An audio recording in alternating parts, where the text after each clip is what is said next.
दर्शकजी नमस्कार। यति बेला म यो गढवाल गाउँपालिका वार्ड नम्बर 1 वनमाटीले फुलपानी जोड्ने पुलमा छु। यो हुलाकी सडक हो, यो नवनिर्मित पुल। यो बाटो चाहिँ नेपालगञ्ज जाने बाटो हो। यतातिरबाट नयाँ ट्र्याक खोल्ने भनेर नापजाप भइसकेको छ। यो बाटो चाहिँ इन्डियाबाट आउने हो, उताबाट चौडातिरबाट आइरहेको छ बाटो बन्दै, भित्री बाटो भन्दै। उतातिर कार्य चाहिँ भइसकेको छैन। यो बाटो चाहिँ सिधै इन्डियालाई जोडेर यहाँबाट नेपालगञ्ज चाहिँ जाने खास यो बाटो हो। उतातिर गढवादेखि उता पनि लगभग पिचहरू बाटोहरू बनिसकेको छ। यता पनि विकास चाहिँ तीव्र गतिमा भइरहेछ। र यो विकास निर्माणको काम यो जुन पुल छ यो भैरव कन्स्ट्रक्सनले गरेको काम हो। यो समय अवधिभन्दा पनि छिटो नै यो काम सम्पन्न गरेको छ।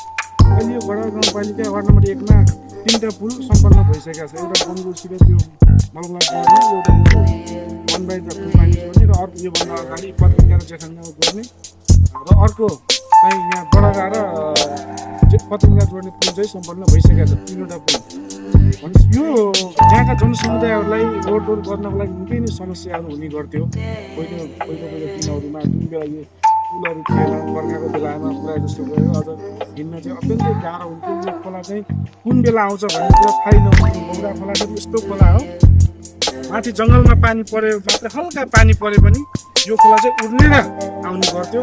कतिपय समयमा खोला आइरहेको हुन्थ्यो, मान्छे हिँडेर आउँथ्यो। यो खोला आयो भने निकै धेरै समयसम्म चाहिँ यहाँ जाम लाग्ने गर्थ्यो, जसको कारणले गर्दाखेरि आम जनसमुदाय धेरै नै दुःख शास्ति भोग्नु परिरहेको थियो। यो पुल बनिसकेपछि यहाँ ओहोरदोहोर गर्नलाई अत्यन्तै सहज भएको छ। लगभग धेरै ठाउँहरूमा पुल पनि सम्पन्न भइसकेको छ, र अब अझै काम भइरहेछ। योभन्दा अगाडि लगभग 4वटा पुल बन्ने लगभग सकिन लाग्छ भनेर काम भइरहेछ।